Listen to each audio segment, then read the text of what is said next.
اور وہ ایک رومی فوجی تھا، زیادہ امکان یہ ہے کہ وہ یہودی ہو۔ میرا مطلب ہے کہ کیا وہ اس کے مستحق تھا کیونکہ وہ اسے عزیز تھا اور اسی لیے اس نے اس کے ساتھ ہمدردی کی تھی اور خدا نے اسے کہا اسے شفا دے۔ یہ اچھی خصوصیت ہے، لیکن اس کے علاوہ میں اس میں عاجزی دیکھتا ہوں۔ جیسے یہودی کہتے ہیں اسے کرنا چاہیے تھا، یہ اس کے مستحق تھا، لیکن وہ خدا سے کہتا ہے میں اس قابل نہیں، گویا کہ وہ اس سے کہہ رہا تھا اس کا یقین نہ کر، وہ قابل نہیں ہے۔ اور یہ الفاظ جس نے کہے سننے والوں کے لیے کتنے اچھے ہیں کہ مجھے سکھاؤ کیونکہ میں حلیم ہوں اور دل کا فروتن، تو تمہاری جانیں آرام پائیں گی۔ تیسری زبردست خصوصیت اس کا ایمان ہے، اور لکھا ہے کہ بغیر ایمان کے اسے پسند آنا ناممکن ہے۔ وہ عاجز ہے، اس لیے وہ مسیح سے کہتا ہے وہ قابل نہیں، اور وہ ایمان میں مسیح سے کہتا ہے تیرے لیے یہ کوئی بات نہیں، اور وہ چاہتا تھا مسیح ایک الفاظ کہے اور نوکر شفا پائے۔ اس ایمان نے مسیح کو حیران کر دیا، جی اور مسیح کی زندگی میں اس نے بے ایمانی پر حیرانگی ظاہر کی۔ صحیح۔ آپ مجھے ان دو واقعات پر جائزہ دیجیے۔ خدا کے لوگوں میں سے کسی نے کہا تھا کہ مسیح صرف دو چیزوں پر حیران ہوا تھا، اور جن پر مسیح حیران ہوا تھا وہ چیزیں کون سی تھیں؟ ایک صوبیدار کا ایمان، اور دوسرا اس کے اپنے ملک کی بے ایمانی جس کا ذکر مرکز 6 میں ہے۔ اور یہی وہ چیزیں ہیں جن پر مسیح حیران ہوا تھا، یعنی کہ ایمان اور بے ایمانی۔ شکریہ۔ 11ویں آیت سے 17ویں آیت میں نائن کی بیوہ کے بیٹے کو زندہ کرنے کا واقعہ جی۔ ہے۔ میں ان آیات کو پڑھوں گا اور آپ کا تبصرہ چاہوں گا۔ تھوڑے عرصے کے بعد ایسا ہوا کہ وہ نائن نام ایک شہر کو گیا، اور اس کے شاگرد اور بہت سے لوگ اس کے ہمراہ تھے۔ جب وہ شہر کے پھاٹک کے نزدیک پہنچا تو دیکھو ایک مردے کو باہر لیے جاتے تھے، وہ اپنی ماں کا اکلوتا بیٹا تھا، اور وہ بیوہ تھی، اور اس کے شہر کے بہتیرے لوگ اس کے ساتھ تھے۔ اسے دیکھ کر خداوند کو ترس آیا اور اس سے کہا مت رو۔ پھر اس نے پاس آ کر جنازے کو چھوا، اور اٹھانے والے کھڑے ہو گئے اور اس سے کہا اے جوان، میں تجھ سے کہتا ہوں اٹھ۔ وہ مردہ اٹھ بیٹھا اور بولنے لگا، اور اس نے اسے اس کی ماں کو سونپ دیا۔ اور سب پر دہشت چھا گئی، اور وہ خدا کی تمجید کر کے کہنے لگے کہ ایک بڑا نبی ہم پر برپا ہوا ہے، اور خدا نے اپنی امت پر توجہ کی ہے۔ اور اس کی نسبت یہ خبر سارے یہودیہ اور تمام گرد و نواح میں پھیل گئی۔ موت کے اس منظر میں نائن شہر کے پھاٹک پر زندگی کا مالک آیا۔ اس کے بارے مزید بتائیے۔ ٹھیک ہے، مسیح نے ناصرت کے عبادت خانے میں پہلے ہی کہا تھا کہ خداوند کا روح مجھ پر ہے، اور اسی لیے اس نے مجھے غریبوں کو خوشخبری دینے کے لیے مسا کیا ہے۔ کیا آپ سوچ سکتے ہیں کہ بیوہ سے کوئی زیادہ غریب ہو؟ جس کا ایک بیٹا تھا، وہ ایک بیوہ تھی جس کا جوان بیٹا تھا، کون اسے دفن کرے گا؟ یقیناً ایک عورت اس انتظار میں تھی کہ ابھی تھوڑی دیر بعد میرے بیٹے کو یہاں دفن کریں گے، لیکن اس کے بجائے وہ اس کے پیچھے چل رہی تھی، اس جنازے کے پیچھے جس میں اس کا جوان بیٹا پڑا تھا۔ اور خداوند جس نے غریبوں کو خوشخبری سنائی اور شکستہ دلوں کو شفا دی۔ اے خداوند، کیا اس سے بڑھ کر کوئی غریب بیوہ ہے؟ کیا اس عورت سے زیادہ کوئی شکستہ دل ہو سکتا تھا؟ اور اسی لیے کسی نے بھی خداوند سے یہ درخواست نہ کی کہ وہ اس کے جوان کو زندہ کرے، اور مسیح کو ضرورت نہ تھی کہ کوئی اسے کہے۔ اور میرا مطلب ہے کہ وہ خاص طور پر غریب اور شکستہ عورت کے لیے آگے نہیں آیا تھا۔ اور یہاں واقعے میں ایک غریب عورت مکمل شکستہ دل کے ساتھ موجود ہے، اور یہاں یسوع آیا اور اس نے کفن کو چھوا اور اس عورت سے کہا کہ مت رو۔ لیکن اس نے نہ صرف اس طرح کہا جیسے ہم دوسروں سے کہتے ہیں پریشان نہ ہو، مت رو۔ اس نے اس لیے کہا کیونکہ وہ زندگی کا مالک ہے، اور یہاں پر ایک بڑی تعداد عورتوں کی ہے، اور وہ جنازے کے ساتھ چل رہی تھی۔ ایک بڑی بھیڑ یسوع کے پیچھے تھی، اور یہ کتنی حیرت انگیز بات ہے کہ زندگی کے جلوس کی موت کے جلوس کے ساتھ ملاقات ہوئی، لیکن زندگی فتح مند ہوئی۔ شکریہ۔ ہم ایک چھوٹا سا وقفہ لیں گے اور پھر دوبارہ حاضر ہوں گے۔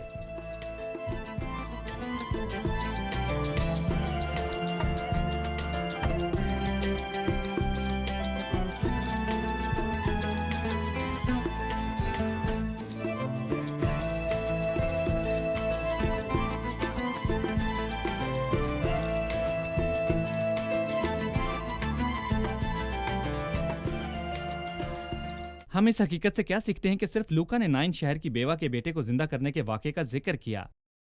جی بھائی یوسف۔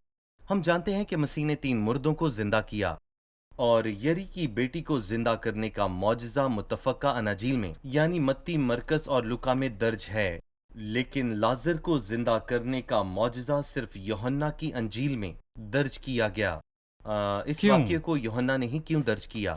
کیونکہ کسی کا بھی مردوں کو زندہ کرنا بہت ہی زیادہ مشکل کام ہے، لیکن جب یسوع نے کسی ایسے شخص کو زندہ کیا جسے مرے 4 دن ہو چکے تھے اور اس میں سے بدبو آ رہی تھی، اور یہی مسیح کے خدا ہونے کا ٹھوس ثبوت ہے اور سچ ہے۔ یہ کسی کو مردوں میں سے زندہ کرنے کا معجزہ تخلیق، نہیں بلکہ تخلیق کا ہے۔ بالکل، ہم، جیسا کہ ہم نے تھوڑی دیر پہلے کہا کہ اس بیوہ سے زیادہ غریب وہاں پر کوئی نہیں جس کا ایک جوان بیٹا ہو اور مر جائے۔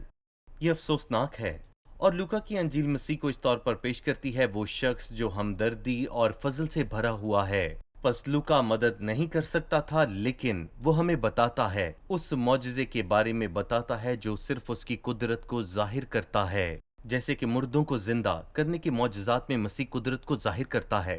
یسوع آیا، جنازے کو چھوا اور جوان کو زندہ کیا۔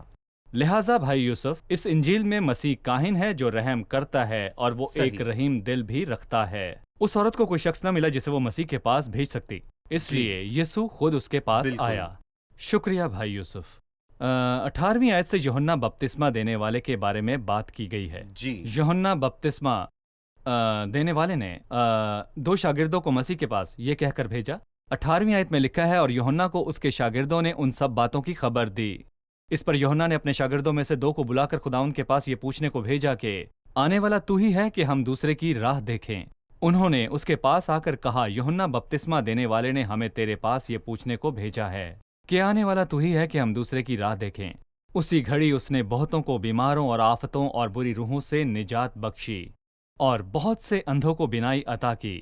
اس نے جواب میں ان سے کہا کہ جو کچھ تم نے دیکھا اور سنا ہے جا کر یوحنا سے بیان کر دو کہ اندھے دیکھتے ہیں، لنگڑے چلتے پھرتے ہیں، کوڑھی پاک صاف کیے جاتے ہیں، بہرے سنتے ہیں، مردہ زندہ کیے جاتے ہیں، غریبوں کو خوشخبری سنائی جاتی ہے، اور مبارک ہے وہ جو میرے سبب سے ٹھوکر نہ کھائے۔ یوحنا بپتسمہ دینے والے کے بارے میں اس متن اور خداوند سے کیے گئے سوال پر آپ کا کیا تبصرہ ہے؟ آنے والا تو ہی ہے یا ہم دوسروں کی راہ دیکھیں؟ آپ کیا کہیں گے؟ لگتا ہے ایسا واقعہ ہوا تھا، اگرچہ کہ وہ غیر معمولی شخص تھا، لیکن ہر کوئی غلطیوں کا مرتکب ہوتا ہے۔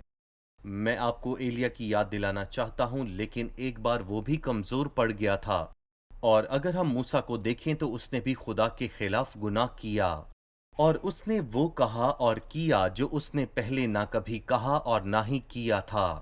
یوحنا بپتسمہ دینے والے کے ساتھ بھی ایسا ہوا، لیکن یوحنا بپتسمہ دینے والے کی ایک اچھی بات جس سے میں ایک اچھا سبق سیکھتا ہوں، اور میں چاہتا ہوں کہ سب سیکھیں، جب آپ شک میں ہوں یا پھر آپ الجھن کا شکار ہوں اور آپ روشنی کے بغیر تاریکی میں چل رہے ہوں تو آپ کیا کریں گے؟ یسایہ کے 50ویں باب کی 10ویں آیت میں لکھا ہے، جو اندھیرے میں چلتا ہے اور روشنی نہیں پاتا۔ اور میرا خیال ہے جب یوحنا قید میں تھا، وہ ایک تاریک جگہ تھی اور وہ اندھیرے میں تھا اور روشنی سے دور تھا۔ تو کیا یہ مسیح ہے یا پھر کوئی اور ہے؟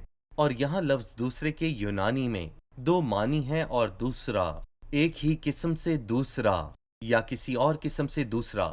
یہاں یوحنا بپتسمہ دینے والے نے دوسری قسم کا استعمال کیا ہے، آنے والا تو ہی ہے یا کسی دوسرے کی راہ دیکھیں۔ اور یہ اچھی بات تھی کہ اس نے اپنے شاگردوں کو یسوع کے پاس بھیجا کہ وہ اس سے یہ پوچھیں، اور یہ اچھا سبق ہے۔ اگر ہم الجھن کا شکار ہو جائیں تو کس کے پاس جانا چاہیے؟ مسیح کے پاس، اور وہ ہمیں جواب دے گا کہ مبارک ہیں وہ جو میرے سبب سے ٹھوکر نہ کھائیں گے۔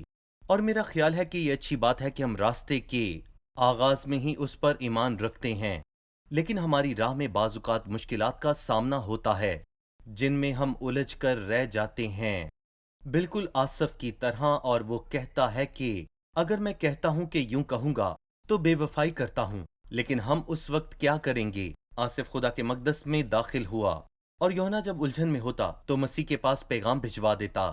ہمیں لوگوں سے بات نہیں کرنی چاہیے، بلکہ ہمیں مسیح کے پاس جا کر اس سے پوچھنا چاہیے۔ یوحنا کے پیغام ملنے پر میں مسیح کے رد عمل پر حیران ہوں۔ میں تو توقع کر رہا تھا کہ خداوند براہ راست جواب دے گا۔ وہ شاگردوں کو بتا رہا تھا کہ یوحنا کو کیا جواب دینا ہے، لیکن خداوند نے قاصدوں کو بھیجنے سے پہلے معجزات کا کام کیا۔ اس نے ان کے سامنے معجزات کیے۔ جی یہ معجزات خود ان کے سوال کا جواب دے رہے تھے جی کہ مسیح کون ہے، جی اور لنگڑے چلتے پھرتے ہیں،